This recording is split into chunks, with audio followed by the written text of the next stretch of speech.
Esta es la predicación correspondiente al domingo 5 de febrero de 2023 de la Iglesia Cristiana Cristo Viene de Algeciras.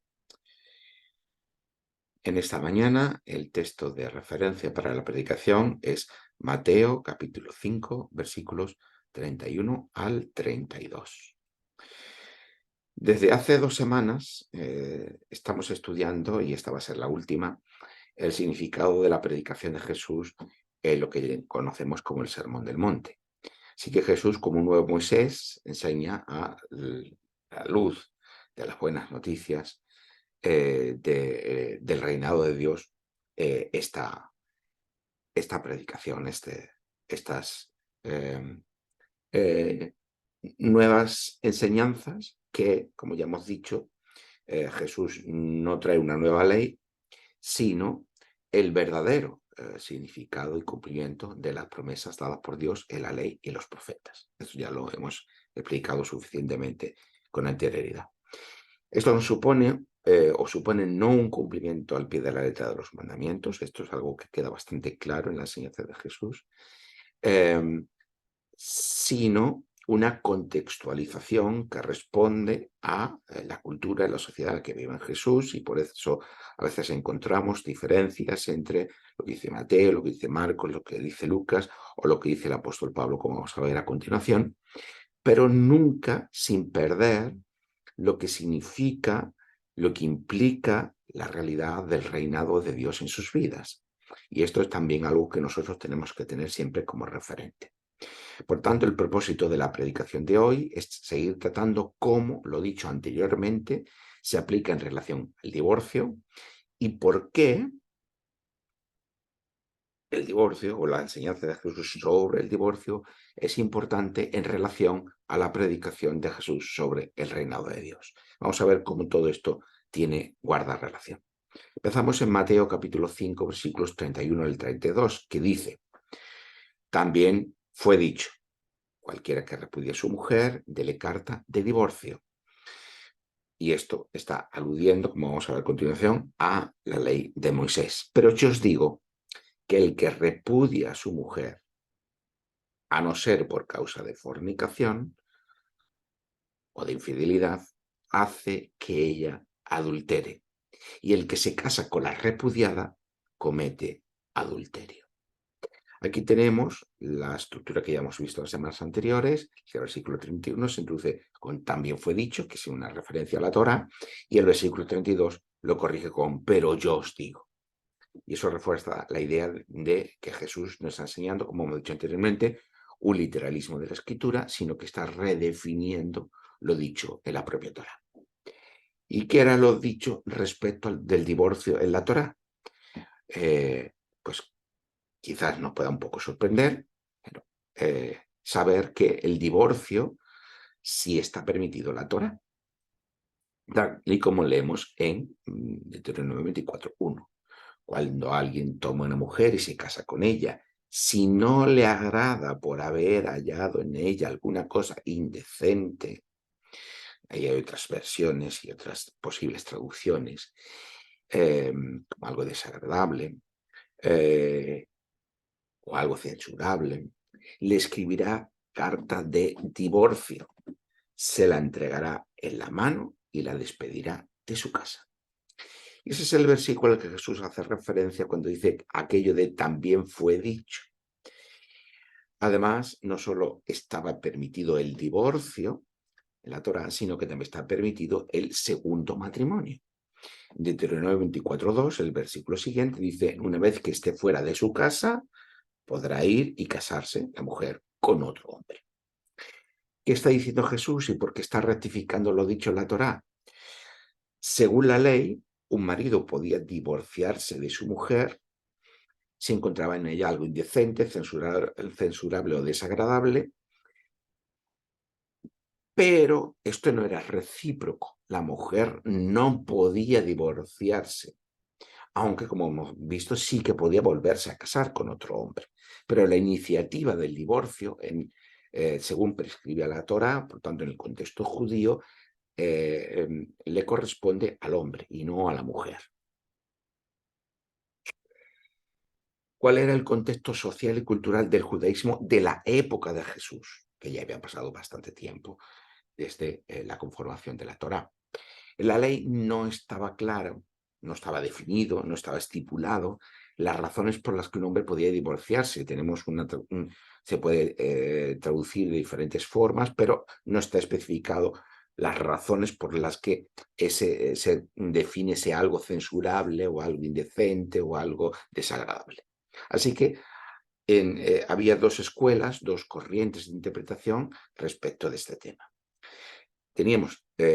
Estaba la interpretación del rabino Hillel, que afirmaba que ese algo indecente o desagradable podía ser cualquier cosa, por trivial que fuera. Si un marido encontraba algo que desagradaba respecto a su mujer, podía darle carta de divorcio. Mientras que la interpretación del rabino Shammai afirmaba que ese algo indecente o desagradable solo debía ser una causa muy grave. Porque claro, cualquier cosa, pues al final acabas trivializando tanto el matrimonio como el propio divorcio. Por lo tanto, según el rabino Shammai decía, bueno, solamente puede ser una causa muy grave. ¿Cuál puede ser una causa muy grave? Pues evidentemente el adulterio de la mujer. Pero claro, ambos están manteniendo que el divorcio es posible. Y esta es la situación que había en el tiempo de Jesús. Obviamente, ¿esto qué supone? Supone una asimetría entre el hombre y la mujer, porque la prerrogativa, como ya hemos dicho, del divorcio corresponde siempre al varón y nunca a la mujer. Así que la enseñanza de Jesús sobre la negativa del divorcio lo que hace es igualar al hombre y a la mujer, porque si no es posible de entrada el divorcio, pues entonces igual a hombres y mujeres. Y esto es importante tenerlo en cuenta, porque nos quiere hablar de cuál es la posición del hombre y la mujer y en relación al matrimonio, pero sobre todo a la luz del reinado de Dios.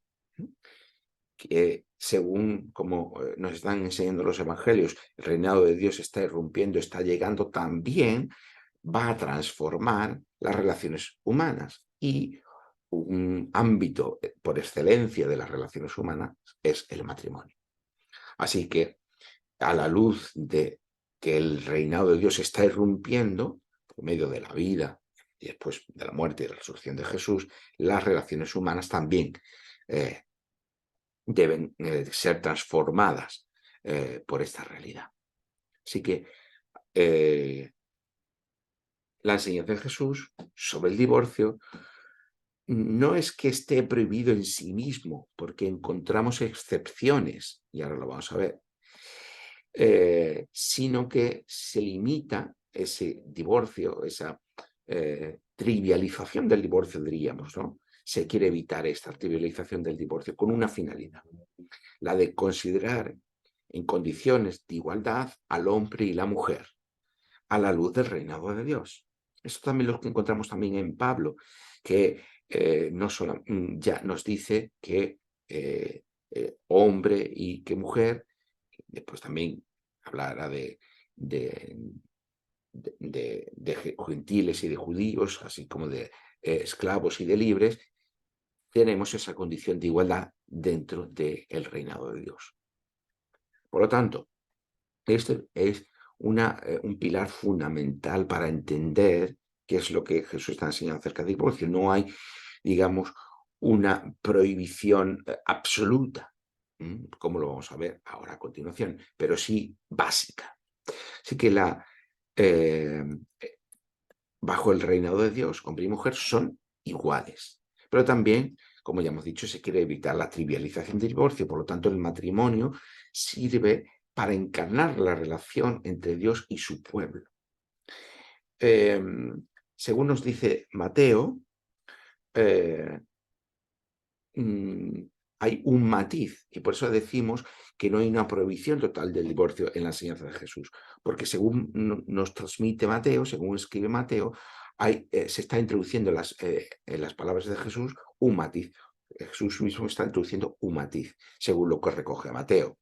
Dice que no debe haber separación, no debe haber divorcio, a no ser por causa de fornicación. Esta palabra en griego, porneia, tiene muchísimas posibles traducciones. Aquí en esta traducción de Reina Valera en español tenemos fornicación, podríamos hablar de infidelidad y de otros elementos. Vamos a dejarnos con una traducción más genérica, como sería la de infidelidad.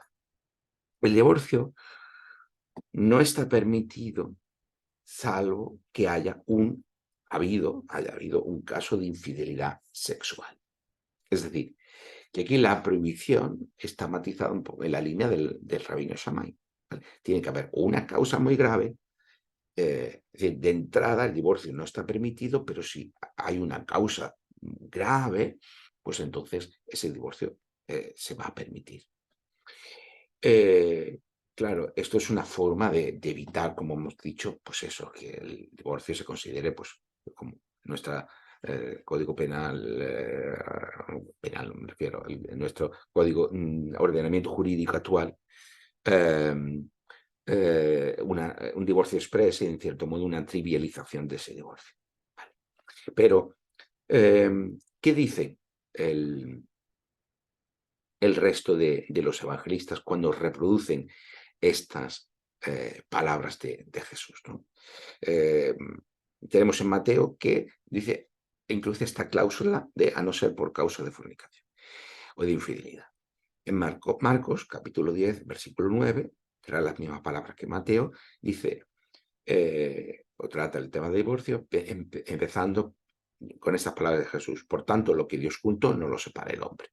Aquí se remite al orden de la creación y está citando la Torá, en el que en el Génesis se habla de que el hombre dejará a su mujer, el hombre dejará a su padre y su madre y se unirá a su mujer y serán una sola carne. Sobre esas palabras de la Torá, Jesús dice, por tanto, como conclusión, lo que Dios junto no lo separe el hombre. Aquí Jesús está remitiendo a ese orden de la creación y en principio, como elemento básico, se niega la posibilidad del divorcio, pero insisten los discípulos.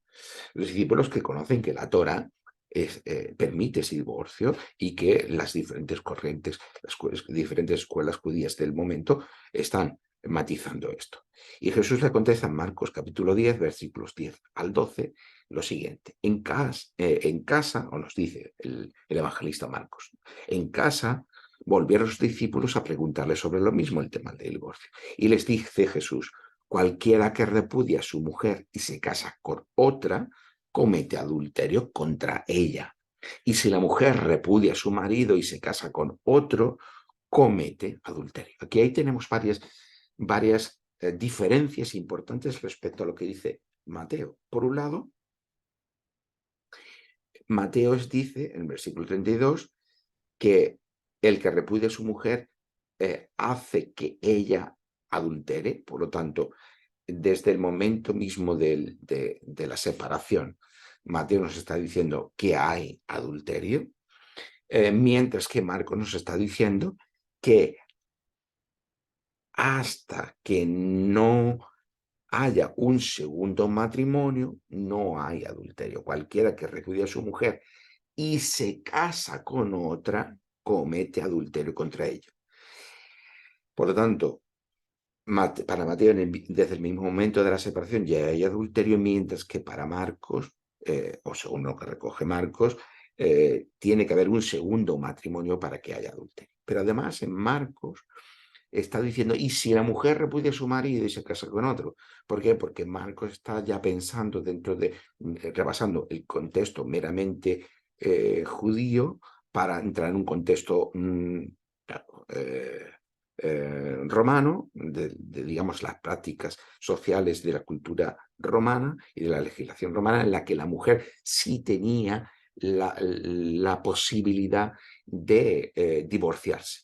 La iniciativa podía recaer en la mujer. Estaba matizada, pero seguía siendo una sociedad patriarcal, pero existía, por la ley romana, existía la posibilidad de que la mujer tomara la iniciativa del divorcio. Y por lo tanto, en Marcos está diciendo que tanto sea el hombre como sea la mujer el que se divorcia, el adulterio no va a producirse hasta que no hay un segundo matrimonio. Mientras que para Mateo, desde el momento de la separación, ya lo habría.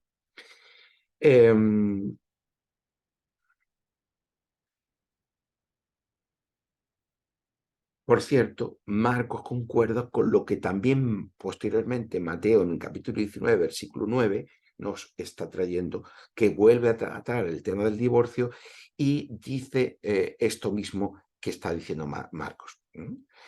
Por lo tanto, tenemos también una nueva matización en ese sentido. En el caso del Evangelio de Lucas, tenemos las siguientes palabras.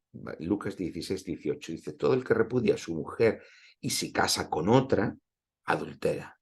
Y el que se casa con la repudiada del marido, adultera también. Para Lucas no solamente hay adulterio con el segundo matrimonio, sino que incluso un soltero que se casara con la divorciada también adulteraría. Por cierto, que eso concuerda con Mateo 5:32, que también dice esto mismo.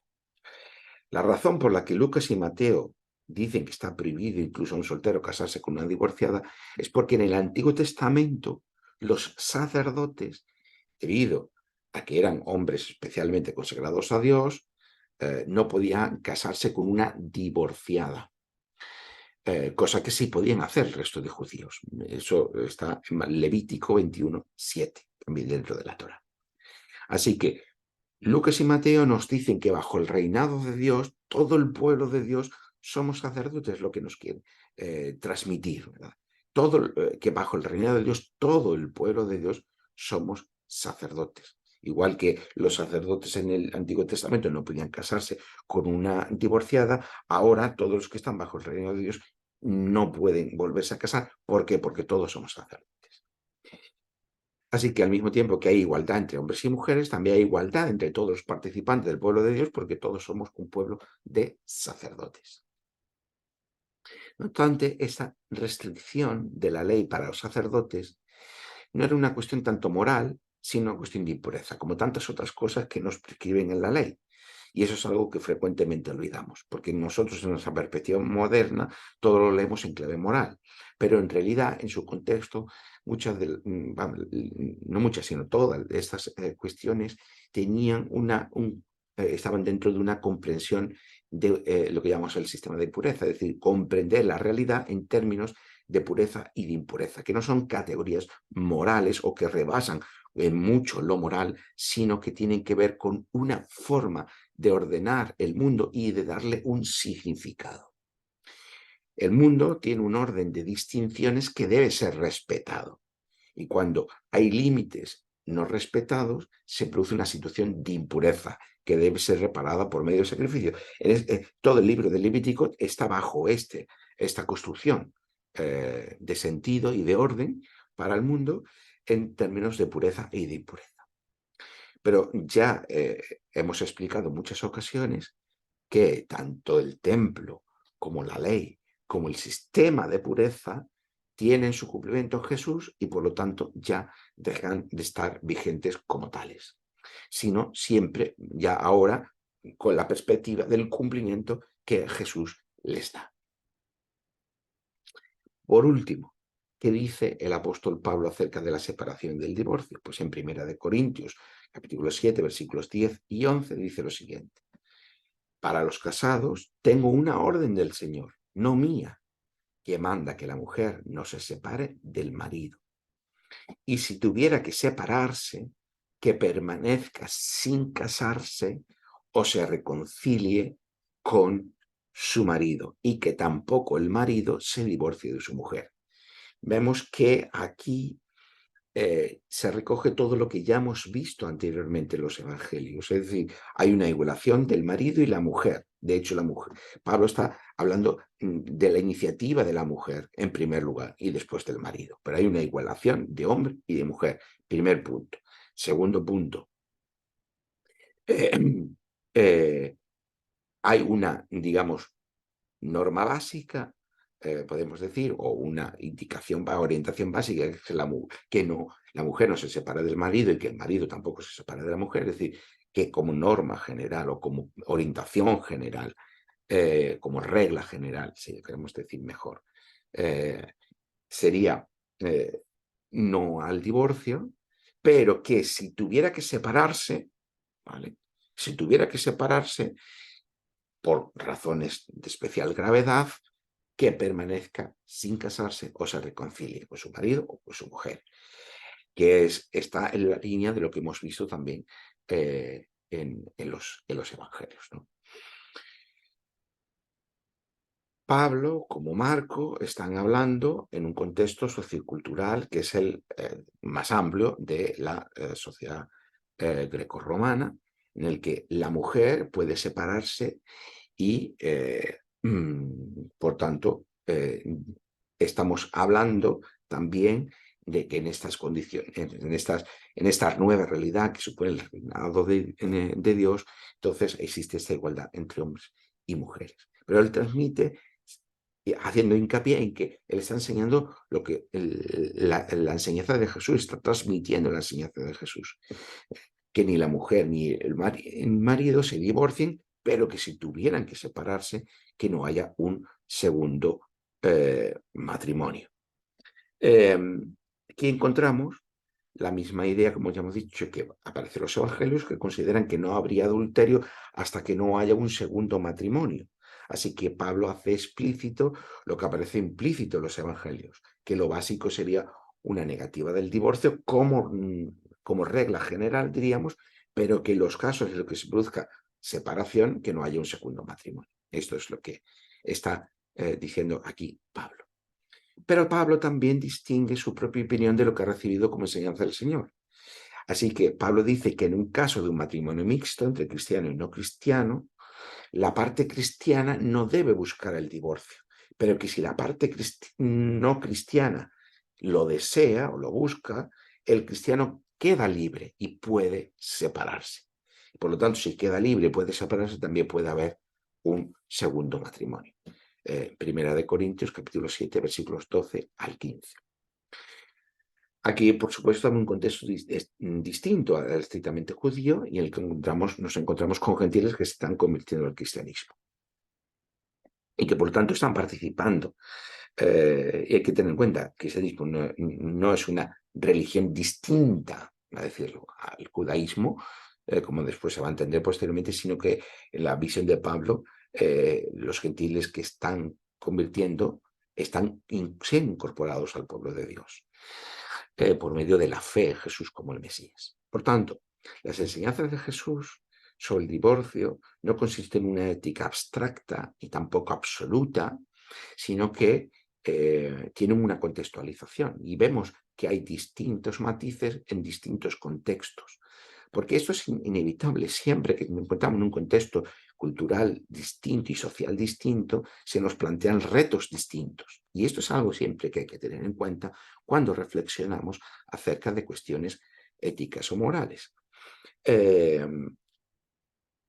Pero, además, debemos, como siempre hacemos, leerlo, interpretarlo a la luz de toda la narrativa de lo que la escritura nos está contando. Y que es precisamente la perspectiva de que el reinado de Dios está llegando por medio de Jesús. Y en ese sentido, la enseñanza de Jesús tiene una finalidad para enseñarnos lo que implica que ese reinado de Dios esté llegando y cómo puede transformar las relaciones humanas. Lo que Jesús enseña es que la relación básica del matrimonio debe regirse por la fidelidad. Esta sería la noción básica. Una relación de fidelidad que debe existir del hombre a la mujer y de la mujer hacia el hombre, que tiene como reflejo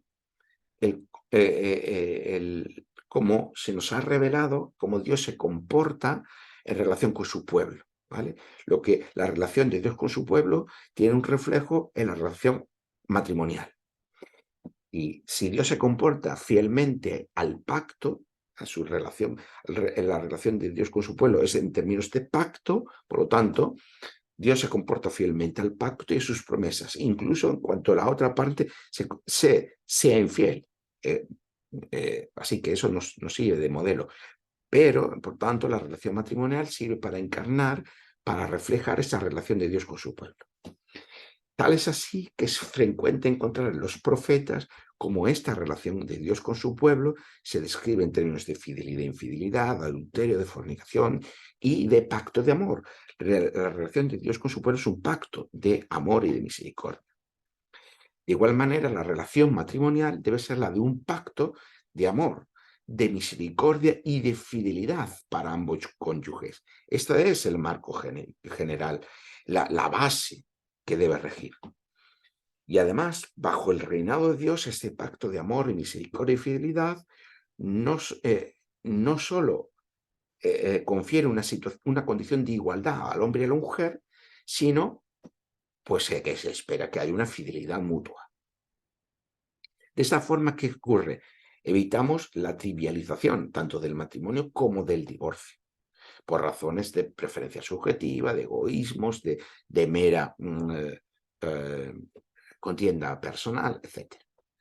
No obstante, dicho todo esto, hasta que la nueva creación y el reino de Dios sean consumados y el mundo y las relaciones humanas no sean completamente transformadas, las relaciones humanas están contaminadas por el pecado y por el mal.